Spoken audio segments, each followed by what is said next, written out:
Qui veut du fromage blanc? Moi. Je le pose là.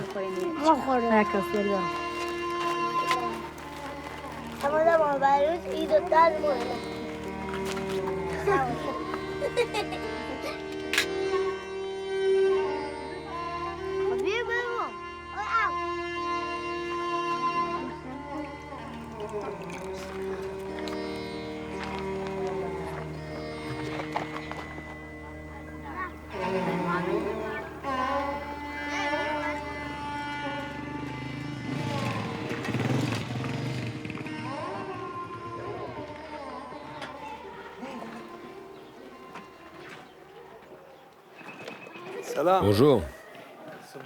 Bonjour. Ça va? Ça va les enfants?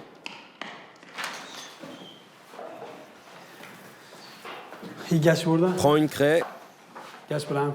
Écris 215. Et les centaines? Les centaines. Mets un espace ici. Je m'appelle Humayun Nazarian. J'ai 33 ans. Je suis instituteur auprès des nomades dans la province du Rouzestan, en Iran.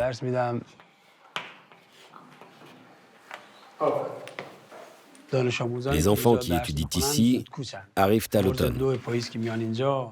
Ils restent jusqu'au début du printemps, puis font la transhumance vers le campement d'été.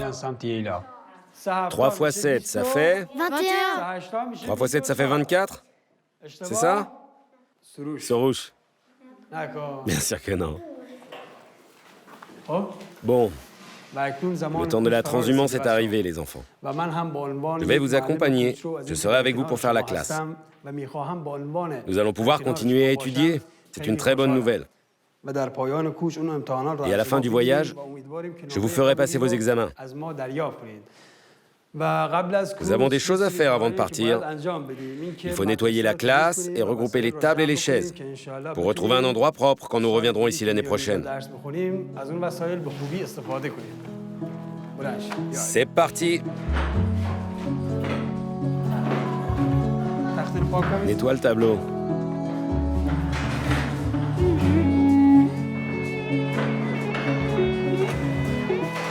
On met ça là. Ramassez les craies.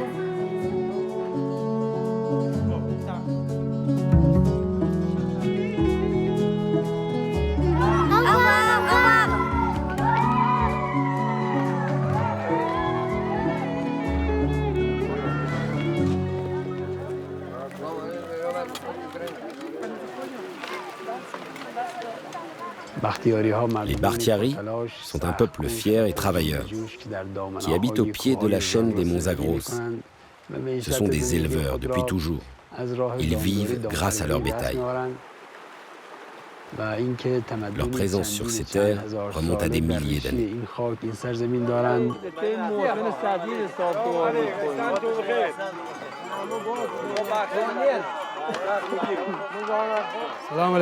Bonjour. Ça va? Sois le bienvenu. Reste assis, reste assis. Tout va bien? Oui, merci. Tu es prêt? Je suis prêt. On part quand vous voulez. Tu as déjà fait la transhumance? Non, jamais. C'est la première fois. Tu vas y arriver, mais ça grimpe dur. On va y aller doucement. Ouais, tranquillement, hein. Tu verras. La vie nomade au grand air, ça a du bon. Notre prophète était berger. Il disait que c'était le métier le plus beau et le plus pur. Nous vivons au rythme des saisons. Quand le temps devient froid, on va dans un endroit plus chaud. Quand il fait trop chaud, on retourne vers le froid. Le mode de vie nomade était plus répandu dans le passé. Il est en train de disparaître. Aujourd'hui, les nomades se fatiguent vite et préfèrent voyager par la route. Nous, on fait la transhumance à pied. Ça nous prend 1 mois ou 2. Mon fils, lui, il n'aime pas ça. Il veut aller au campement d'été en 6 heures. Ah, c'est comme ça. Nous sommes les derniers vrais nomades. Dans 5 ou 10 ans, quand on ne sera plus là, ce sera terminé. Il n'y aura plus de nomades. Nous sommes les derniers et nous sommes vieux.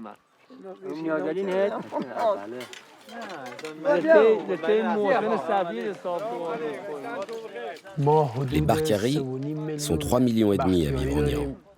Mais 90% habitent en ville. Ils ne sont plus que 10% à rester nomades. Et seuls quelques milliers continuent à faire la transhumance de manière traditionnelle.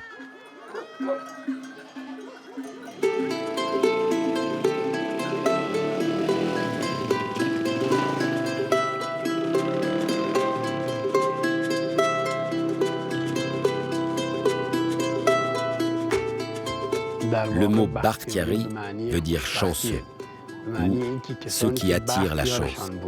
Nous avons un proverbe qui dit « Si les Bakhtiari disparaissaient d'Iran, alors plus personne n'aurait de chance ».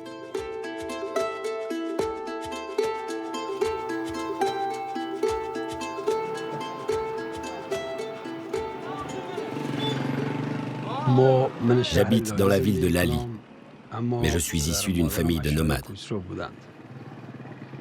J'ai très envie de faire ce voyage.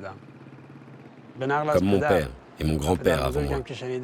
Ils me racontaient leur périple jusqu'au campement d'été. Ils disaient que c'était à la fois magnifique et très dur. Ils tenaient beaucoup à cette transhumance. Et moi, j'ai toujours voulu en faire l'expérience.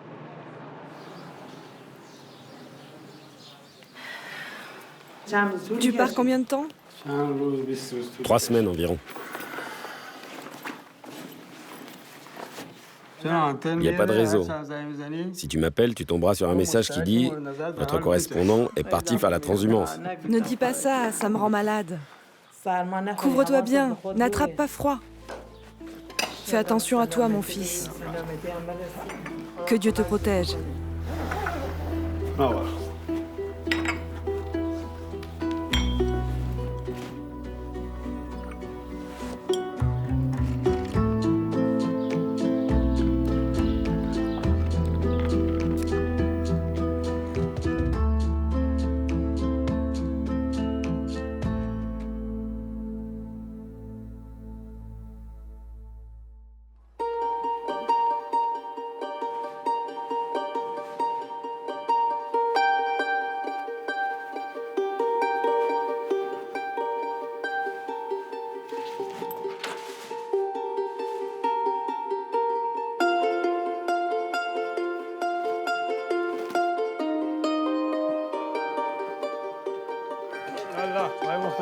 Bonjour, monsieur Mokhtari.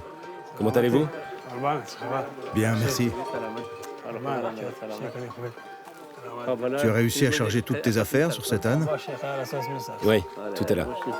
Ce petit tableau sera parfait pour la classe. Je vais voyager avec la famille Mokhtari. C'est une famille formidable.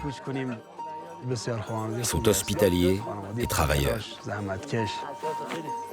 Mets la farine sur le haut, tu pourras t'asseoir dessus. Ce sont de vrais nomades. Ils aiment vivre dehors et sont toujours en mouvement. Cette année, ils sont 8 à faire la transhumance, avec leurs 400 moutons et chèvres.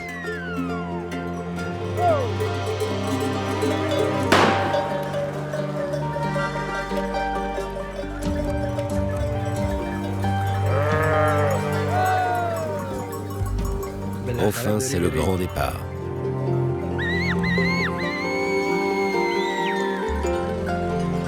Nous allons traverser la chaîne des monts Zagros pour passer des plaines du sud au plateau du nord, où les températures sont plus clémentes pour les hommes et les animaux.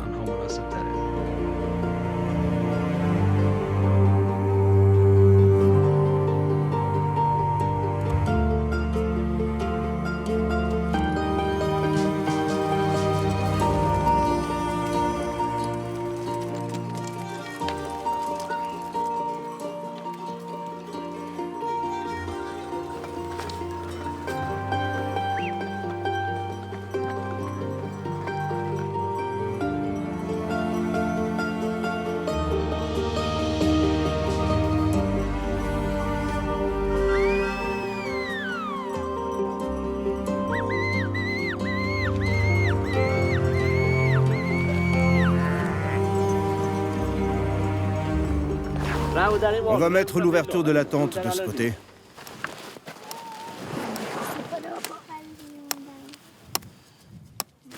Tire un peu.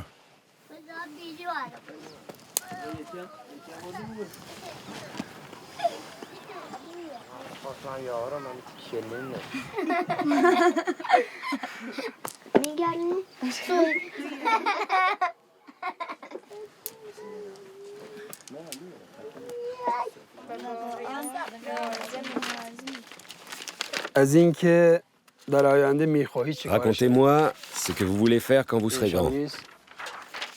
C'est le sujet de votre rédaction. Quel métier voulez-vous faire plus tard?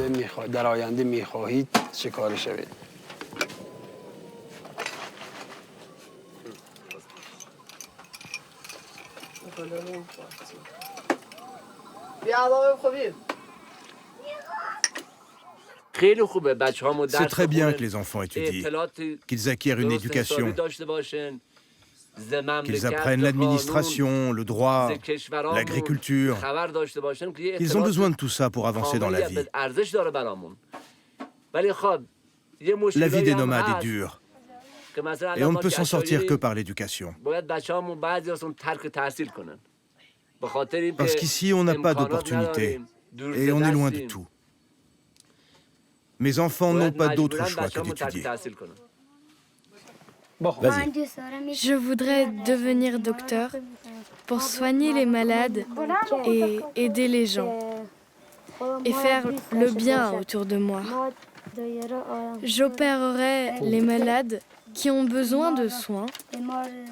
Je voudrais réussir dans la vie pour pouvoir aider mes parents et continuer à avoir de la chance. Excellent. Va t'asseoir.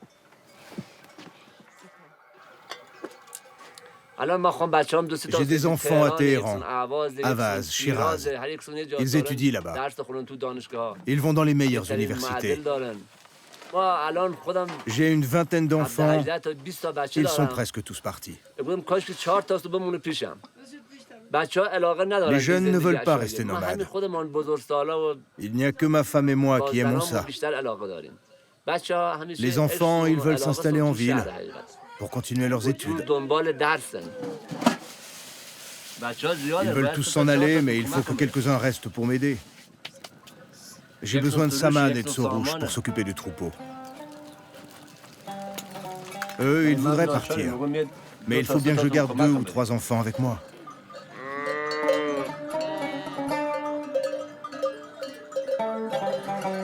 Vérifie par là-bas, surveille-les bien. L'école nomade s'arrête au primaire. Si on veut étudier ensuite, il faut aller en ville. Mais il n'y avait personne pour garder le troupeau.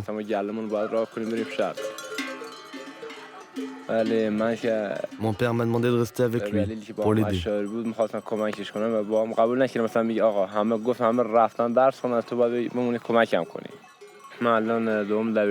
en 8e classe, mais je n'ai jamais été au collège. J'étudie tout seul, de mon côté, avec des livres et sans professeur. Et je vais en ville, passer mes examens en candidat libre. Quand on arrivera encore en été, il faudra que je parte, passer mon examen de fin d'année. Mon rêve, c'est d'étudier. Je vais apprendre un métier. J'en ai marre de la vie de berger.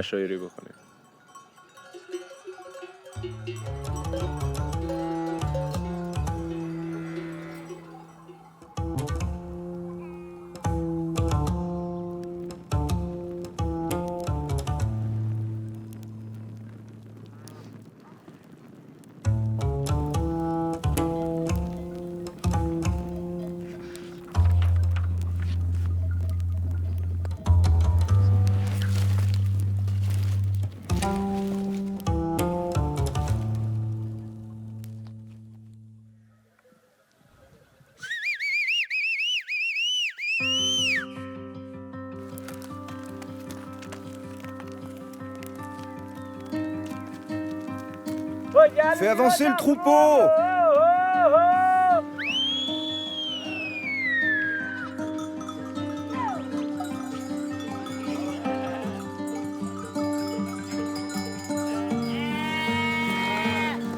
On se lève à 5 heures du matin. On n'a pas toujours le temps de prendre un petit déjeuner. Il faut vite charger les animaux et se mettre en route.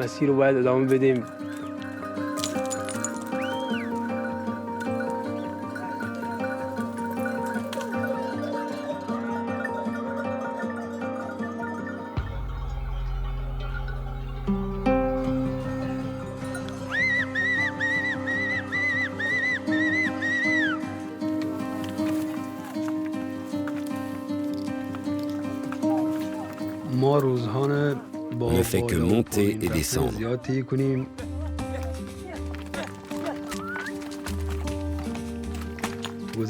Ces chemins de montagne sont vraiment usants.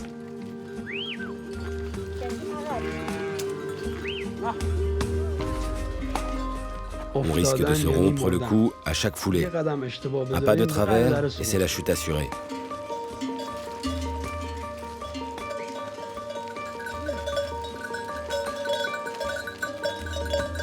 Il faut marcher vite. On ne s'arrête pas toujours pour déjeuner.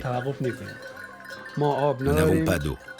Il faut faire des provisions dans des bidons. Mais parfois, ils se percent et nous perdons tout.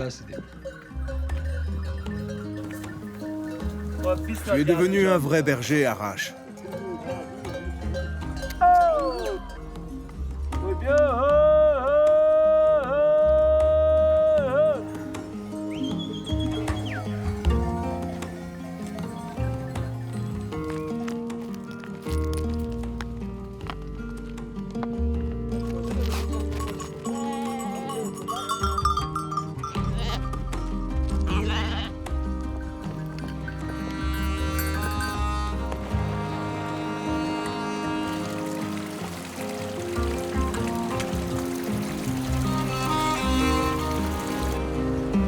Les enfants de cette famille sont vraiment très attachants. La transhumance fait partie de leur histoire. Ils sont tous nés sur la route, quelque part dans ces montagnes.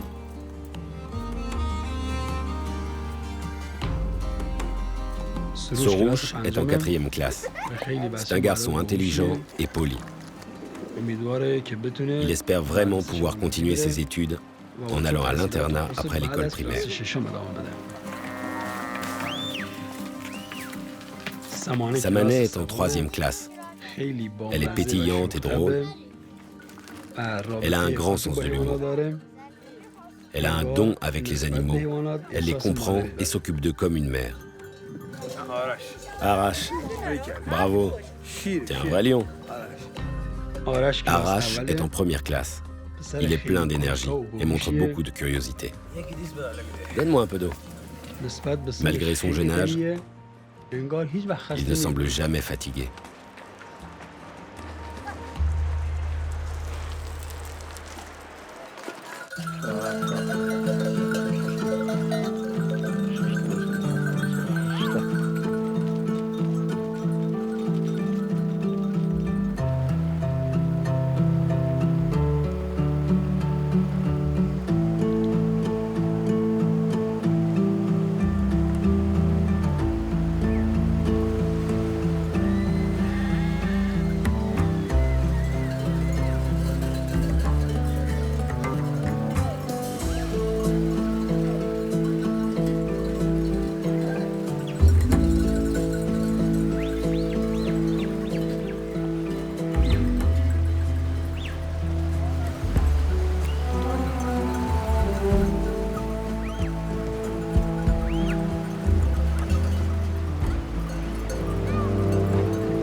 Bonjour, comment allez-vous?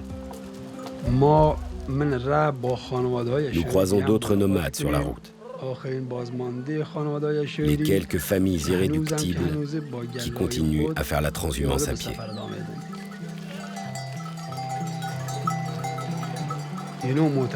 Ils sont convaincus que ce voyage répété tous les ans est bénéfique pour leurs troupeaux. Ils permettent aux animaux de s'endurcir et de profiter des herbes de qualité qui poussent seulement sur les hauts pâturages.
Je suis exténué. Les journées de marche sont longues. Je ne sais pas combien de temps je vais pouvoir continuer et si je serai capable d'aller jusqu'au bout. J'ai mal aux jambes. J'ai mal partout. C'est cette montagne qui me fait souffrir. À force de monter et de descendre tout le temps.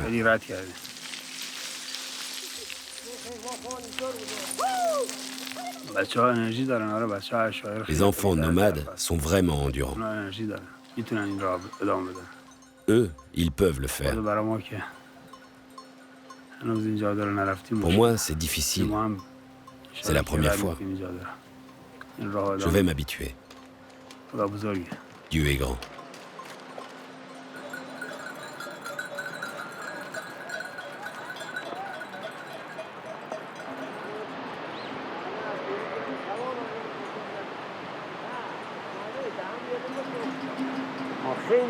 C'est un passage dur, c'est une journée dangereuse. On va se regrouper et faire attention à ne pas tomber. Sinon, on va se faire emporter par la rivière. Tu as vu? Leurs chevreaux sont entraînés par le courant. C'est plus dur pour les petits. Sorouche, allez, on va y aller. Rassemble les bêtes. Allez.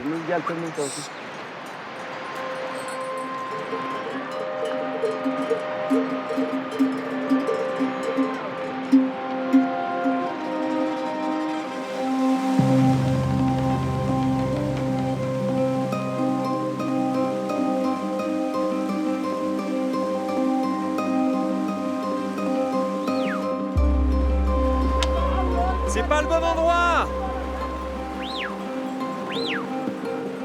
Il y a un trou là!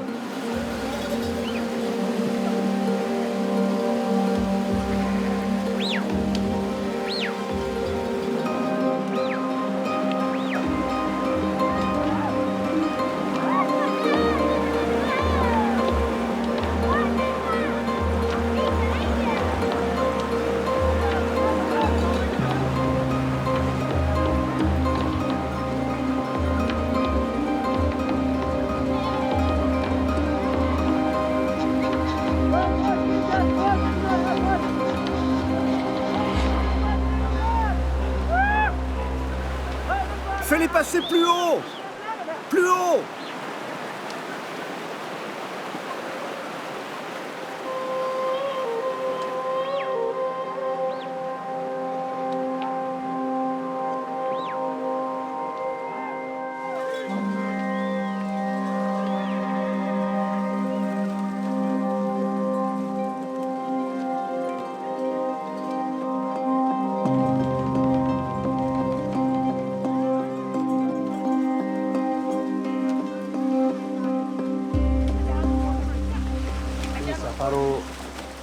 Ce voyage me fait penser à mes ancêtres, aux difficultés qu'ils affrontaient pour emprunter ces sentiers de montagne, aux efforts qu'ils devaient déployer pour trouver des pâturages pour leurs troupeaux. Je suis à leur place aujourd'hui. Je me rends compte de ce qu'ils vivaient.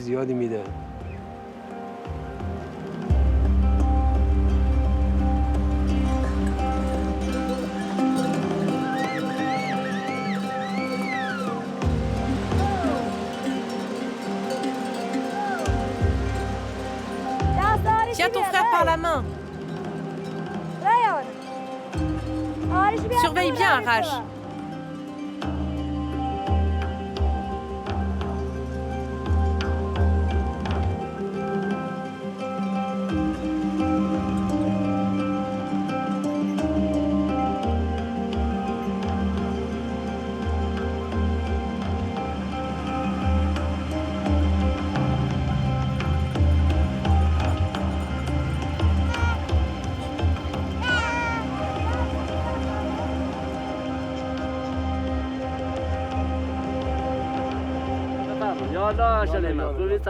Bonjour. Comment allez-vous? Bienvenue. Bienvenue. Asseyez-vous. Le soir, il faut monter le camp. Quand c'est possible, on s'installe près d'autres familles pour que leurs enfants puissent profiter de la classe.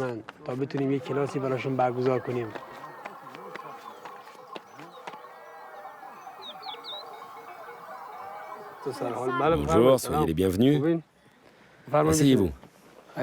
Bienvenue en classe. Vous allez bien? Pas trop fatigué par le voyage?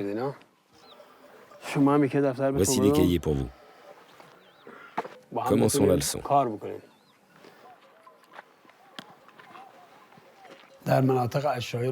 Dans une école nomade, des élèves de tous les niveaux étudient ensemble.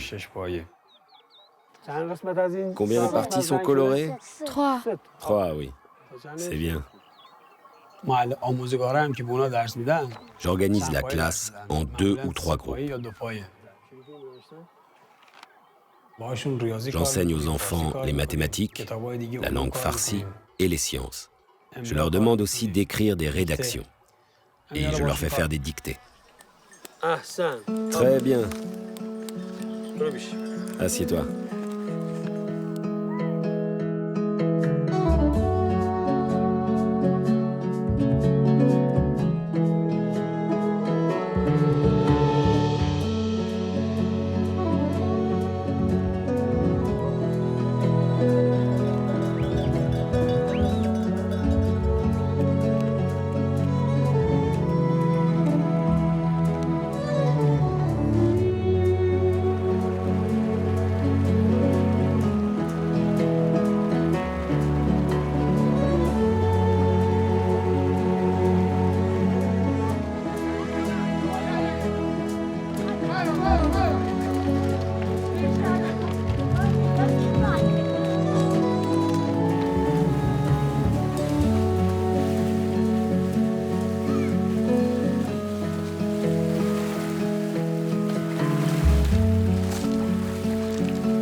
Combien? 8. 7.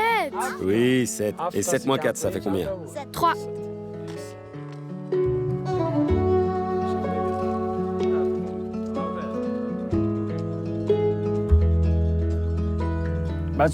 Les enfants, nous allons voir les principes d'hygiène. Les élèves sont tous intelligents et appliqués. Ils comprennent leurs leçons du premier coup. Ils apprennent très vite. Ils sont débrouillards. Ils savent faire tout un tas de choses, comme élever des animaux ou repérer dans la montagne les pâturages qui sont bons pour le bétail. Ils connaissent aussi les herbes médicinales.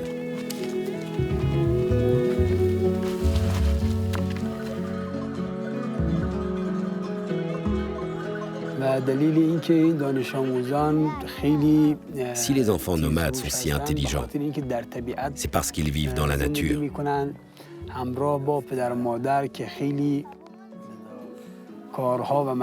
Qu'ils doivent accomplir une grande variété de tâches pour aider leurs parents et qu'ils doivent apprendre à se débrouiller par eux-mêmes pour résoudre leurs problèmes.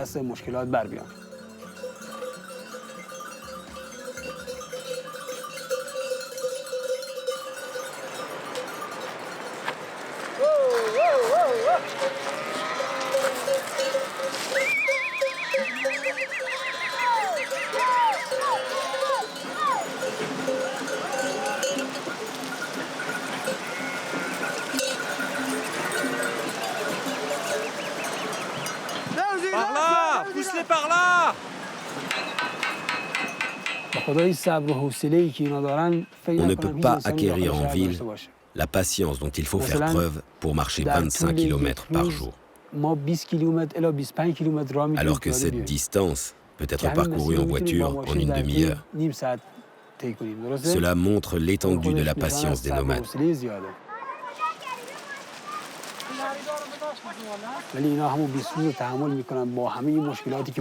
Ils font le choix de marcher pendant 20 jours. Et malgré toutes les difficultés, ils ne renoncent jamais.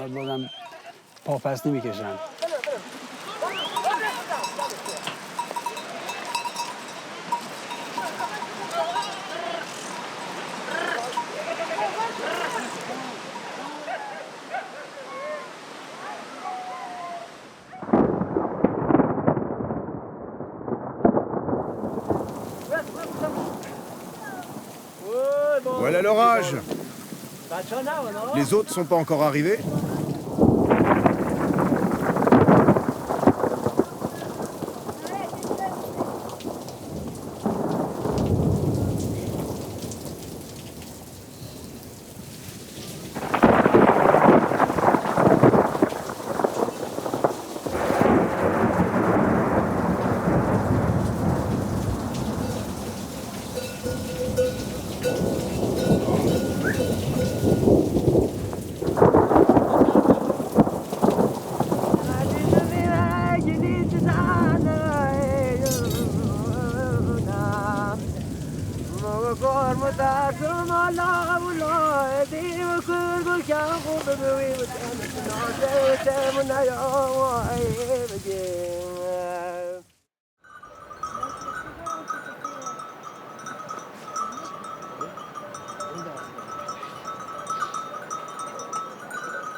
Tu veux encore du thé?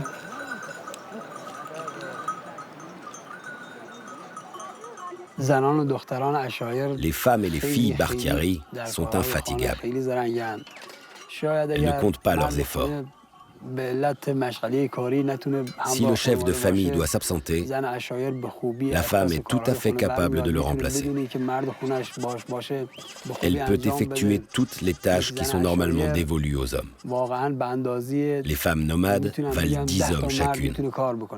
Elles sont très fortes, à la fois mentalement et physiquement.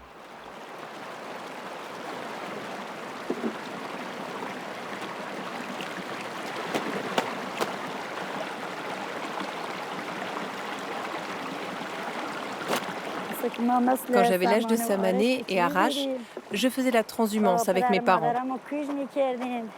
Je les aidais à charger les animaux et ensuite je jouais. Nous étions plusieurs enfants.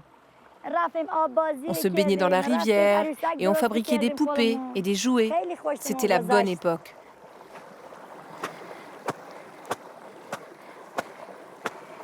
C'est la femme qui fait tourner toute la famille. Elle cuisine le pain, elle prépare le repas, elle fait la vaisselle, elle va chercher de l'eau, elle cueille les fruits. Elle s'occupe des enfants, elle lave leurs vêtements. Elle doit faire tout ça. Et quand elle a terminé, elle ne peut pas se reposer. Parce qu'il faut déjà charger les animaux. Je n'en peux plus, je suis fatiguée. Cette vie est trop dure. C'est la dernière fois que l'on fait cette transhumance.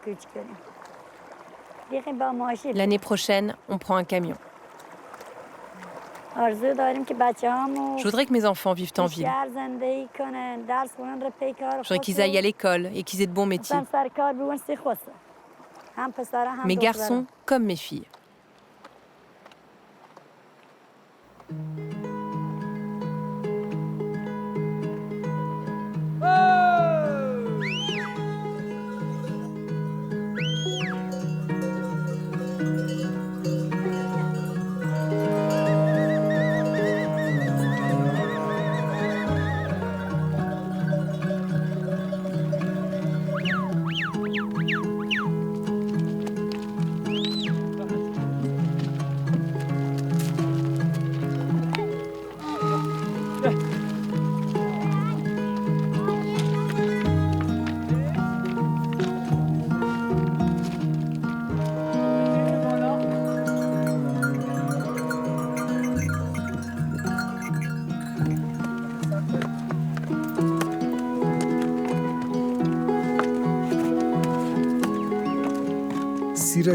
Pour arriver à destination, il faut passer une vingtaine de cols.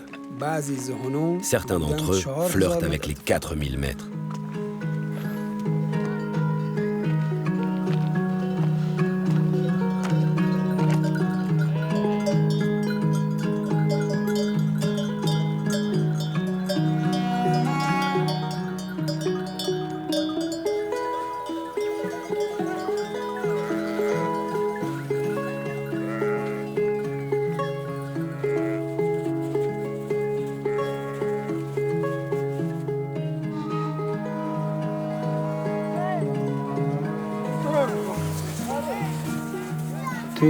Le premier enseignement de la transhumance, c'est l'esprit de sacrifice.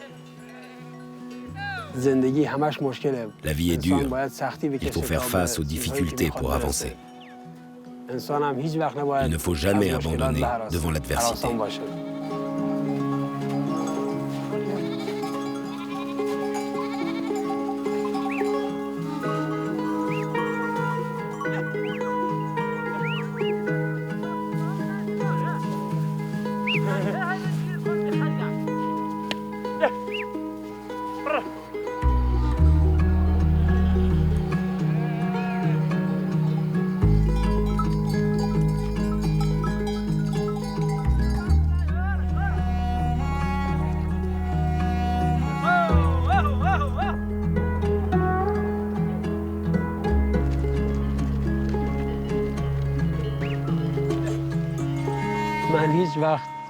Je n'aurais jamais imaginé que j'allais apprendre autant de choses en accomplissant cette transhumance.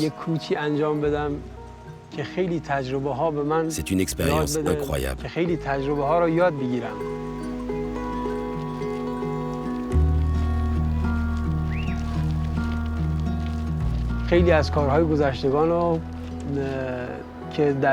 J'ai découvert ce que vivaient mes ancêtres. J'ai affronté les mêmes difficultés qu'eux.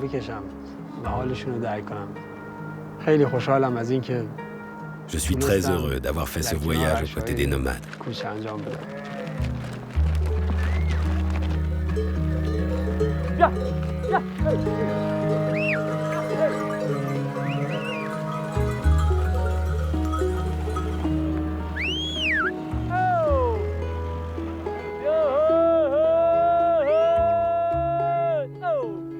Saman, n'en oublie pas derrière.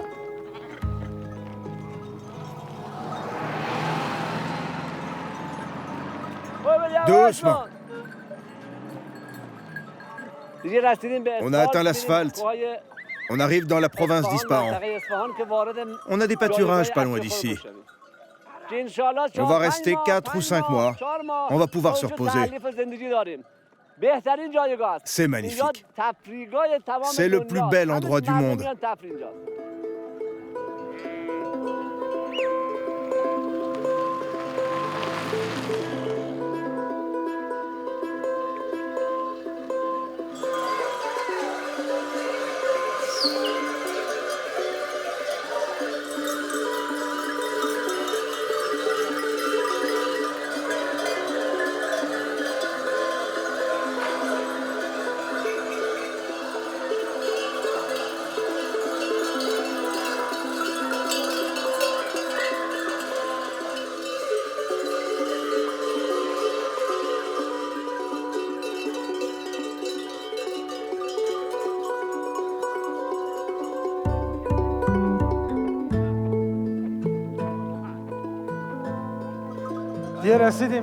On est presque arrivé.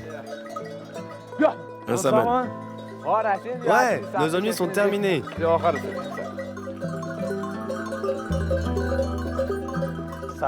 C'est tout vert ici.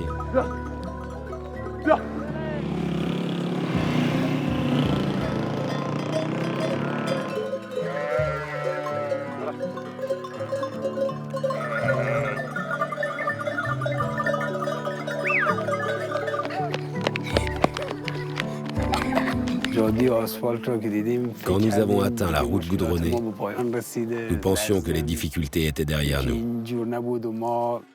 Mais ce n'était pas le cas. Nous avons dû faire face à des problèmes d'un autre genre.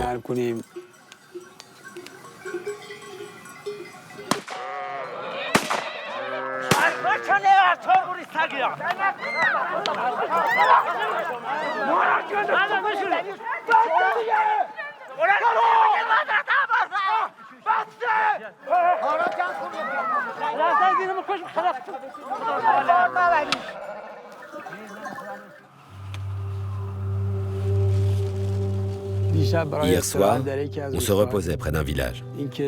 On était fatigués, on ne pouvait plus avancer. On a décidé de décharger et de monter le camp. On ne savait pas que le champ appartenait à quelqu'un. Allez, il reste encore des choses à charger. 3 villageois sont arrivés pour se plaindre. Ils nous ont agressés et nous ont demandé de partir. Nous étions très énervés.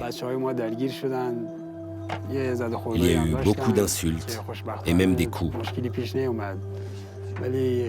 Mais heureusement, tout s'est arrêté à temps. Monsieur Mokhtari a téléphoné à son fils pour qu'il vienne nous chercher.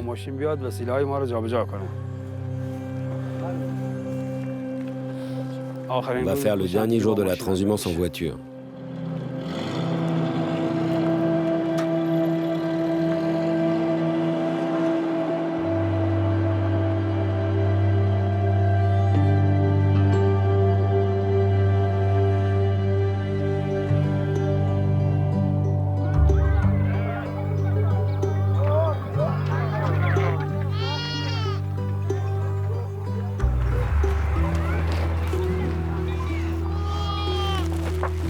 Il y a un agneau qui vient de naître.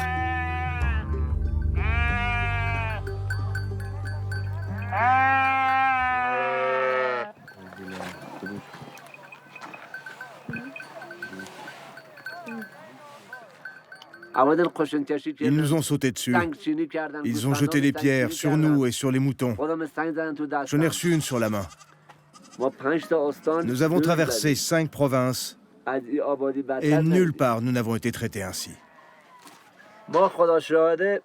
Dieu sait que nous n'avons pas d'ennemis. Nous ne faisons de tort à personne. Nous sommes même amis avec les loups qui rôdent dans la montagne. Mais des gens viennent nous importuner pour rien. Pourquoi tu l'apportes ici? Laisse-le avec sa mère.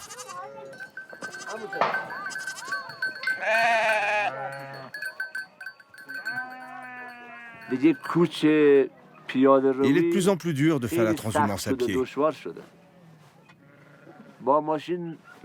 C'est tellement plus rapide par la route.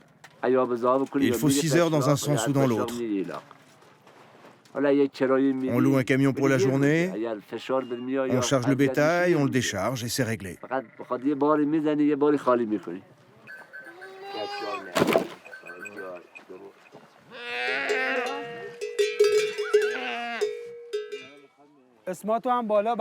Écrivez votre nom en haut de la page.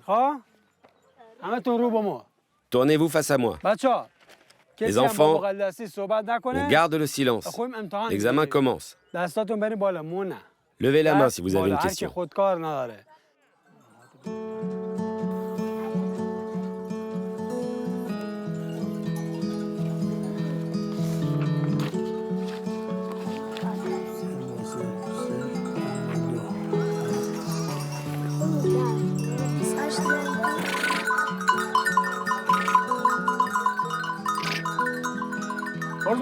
On est en plein examen et tu nous envoies ton troupeau dessus? Ils passent leur examen, là? Ouais, c'est l'examen de fin d'année. Si tu pouvais mener tes bêtes un peu plus loin, je te serais reconnaissant. J'en ai terminé un. Moi aussi, j'ai terminé le premier exercice. Moi, j'ai presque fini le deuxième. Il ne me reste plus qu'une question. Les enfants, l'examen est terminé.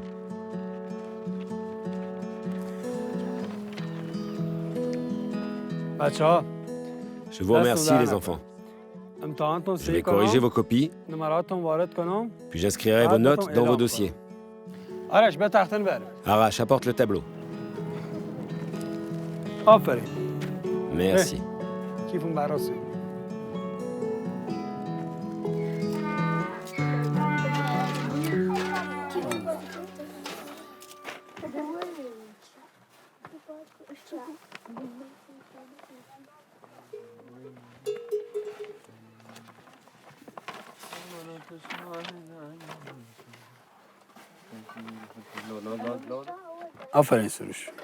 Très bien, Sorouche. Bravo. Arash Mokhtari. Arash Mokhtari.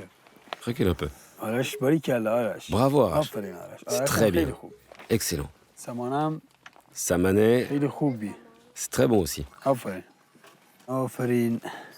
Excellent. Cher élève.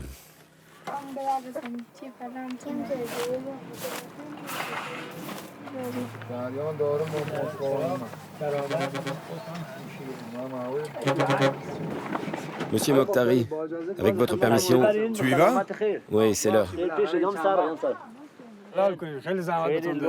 Merci pour votre accueil. Ce n'est rien. C'est toi qui nous as fait une faveur en nous accompagnant. C'était un plaisir. Madame, avec votre permission, je vous remercie pour tout. Merci. Arash, serre la main de ton professeur. Arash, avec ta permission. Au revoir. Bonne chance pour ton examen. Rapporte-nous un 20 sur 20. Bon voyage. Que Dieu vous garde. Ma mission est terminée.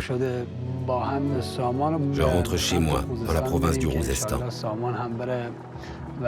Saman m'accompagne. Il va passer son examen. Je suis sûr qu'il va réussir.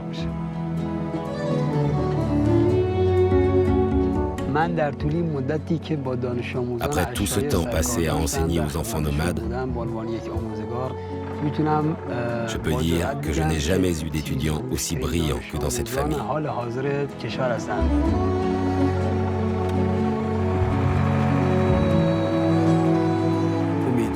J'espère qu'ils réaliseront leurs rêves, qu'ils auront un futur heureux et qu'ils pourront trouver des métiers qui leur plaisent.